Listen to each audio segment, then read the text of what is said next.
Hello दोस्तों, कैसे हो आप लोग? आई थिंक बढ़िया होगे, फिटफाट होगे। ठंडे में मजा लीजिए और सुनिए कहानी। और कहानी मजा आए तो लाइक शेयर और सब्सक्राइब कर दीजिएगा। चलिए सुनते हैं कहानी और मजा लीजिए। और अब तो आन पड़ी है अकबर बीरबल की कहानी। बादशाह अकबर जितने कड़क मिजाज के थे उतने ही मजाकिये भी थे। एक दिन महाराज अकबर को पता नहीं क्या सूझा कि उन्होंने नगर के पहरेदारों की छुट्टी कर नगर के सेठों को पहरेदारी करने की आज्ञा दे दी। यह जानकर नगर के सभी सेठ हैरान और परेशान हो गए। सभी सेठ ने अपनी यह परेशानी बीरबल को बताया। बीरबल उन सेठों को शांत रहने और जरा भी नहीं घबराने को कहा। बीरबल ने सेठ से कहा, आप सभी अपनी अपनी पगड़ियों को पैर में पहनकर तथा पायजामे को सिर में पहनकर नगर में रात के समय जोर जोर से ऊंची आवाज में बोलना है, जागते रहो, अब तो आन पड़ी है। हमेशा की तरह बादशाह भी भेष बदलकर नगर में गश्त करने निकल पड़े। बादशाह की नज़र जब उन अजीबोगरीब वेशभूषा में बहरूपिये बनकर पहरेदारी कर रहे सेठों को देखा तो उनकी हंसी निकल पड़ी। बादशाह बोले, पहरेदारी करने का यह क्या नायाब तरीका है? सेठ बोले, महाराज, हम सेठ हैं और हम बनियागिरी करते हैं। जब से होश संभाला है हम यही काम अपने घरों में देखते और करते आए हैं। हम इसी काम को ठीक ढंग से कर सकते हैं। हम पहरेदारी का क्या हाल जाने महाराज, कि यह कैसे कैसे किया जाता। बादशाह अकबर सेठ के कहने का आशय समझ गए थे कि जो काम जिनका है वही बेहतर ढंग से कर सकते हैं।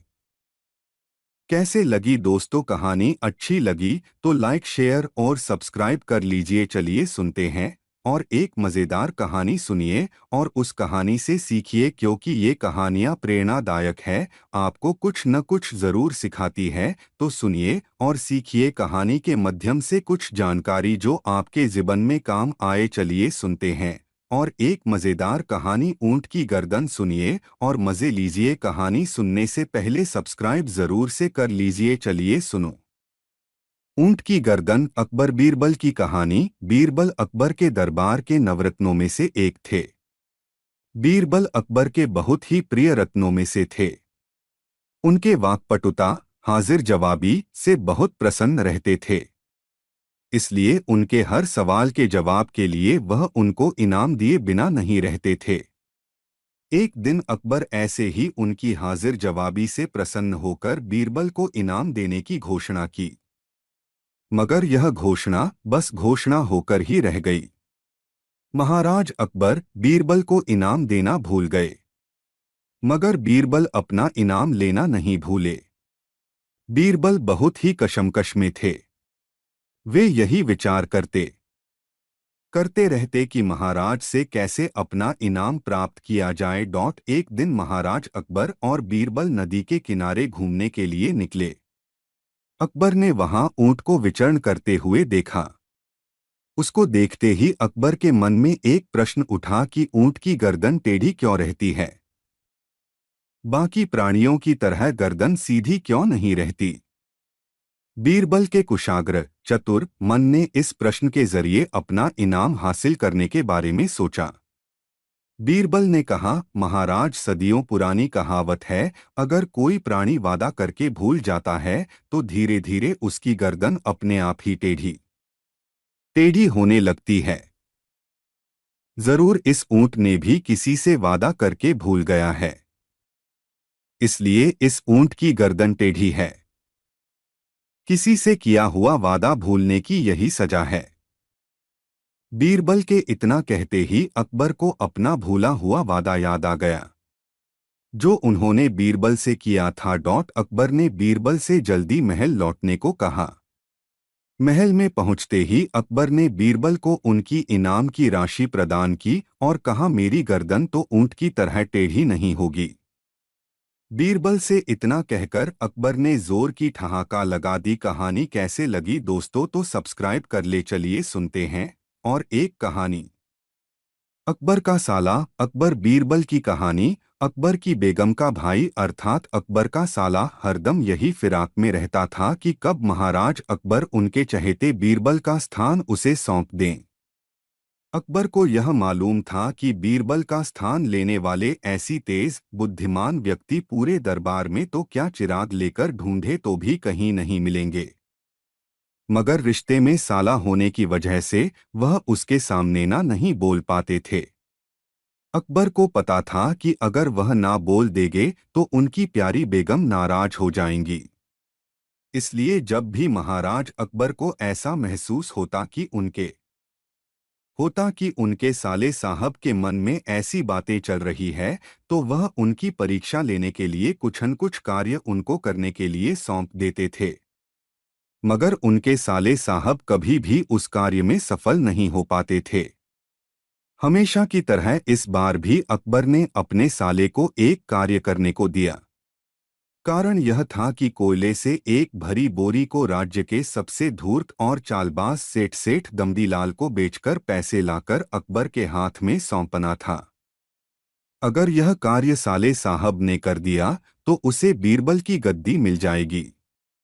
अकबर के दिए गए इस अजीबोगरीब कार्य को सुनकर सुनकर साले साहब बड़ी ही सोच में पड़ गए। गद्दी पाने की मंशा से वह बोरी लेकर चला गया, मगर उसे यह बात पता थी कि सेठ दमदीलाल बहुत ही चालाक और चालबाज इंसान है। ऐसे में वह आसानी से पैसे नहीं देने वाला, बल्कि वह उसे ही अपने चालबाजी में फंसा देगा। साले साहब ने जैसा सोचा था ठीक वैसा ही हुआ। सेठ दमदीलाल उस कोयले की बोरी के लिए एक पैसा भी देने से इनकार कर दिया। साले साहब कोई उपाय ना देखकर महल को लौट आए और अपनी असफलता पर खेद जताया। पुनः अकबर ने वही कार्य बीरबल को दिया। बीरबल थोड़ी देर विचार कर बोले कि कोयले की यह बोरी सेठ दमदीलाल को मैं 10,000 रुपए में बेच दूंगा। ऐसा बोलकर वह वहां से बिना समय गवाए तुरंत निकल गए। बीरबल की बात सुनकर वहां खड़े अकबर के साले साहब मन ही मन उन पर हंस रहे थे और बोल रहे थे कि सेठ दमदीलाल जैसे उनके घर के हो जो उन्हें 10,000 रुपए इतनी आसानी से दे देंगे। उधर बीरबल एक दर्जी के पास जाकर एक शेखों वाली मखमली कुर्ता और पायजामा सिलवाया, गले में हीरे मोती वाली मालाएं पहनी, पैरों में महंगी जूती पहने तथा कोयले के एक टुकड़े को बारीक सुरमे के जैसा पिसवा लिया। उसके बाद इसे हुए कोयले को एक छोटी चमकदार डिब्बी में भर दिया। इसके बाद बीरबल ने अपना भेष बदल लिया, नकली दाढ़ी मूछ लगा लिया और एक मेहमान घर में रुककर इश्तेहार दे दिया कि बगदाद से एक बड़े शेख आए हैं। वह चमत्कारी सुरमा बेचते हैं जिसे आंखों में लगा लेने से उनके पूर्वज दिखाई देते हैं, और यदि उन्होंने कहीं भी धन गाड़ कर रखा है तो उनका पता भी बता देते हैं। यह बात आग की तरह पूरे शहर में फैल गई। यह खबर सेठ दमदीलाल तक भी पहुंची। वह सोचने लगा कि जरूर मेरे पूर्वजों ने भी कहीं न कहीं धन गाड़ कर रखा होगा। वह तुरंत शेख बने बीरबल से संपर्क किया और सुरमे की डिब्बी खरीदने की बात कही। शेख बने बीरबल ने उस डिब्बे के 20,000 रुपए मांगे।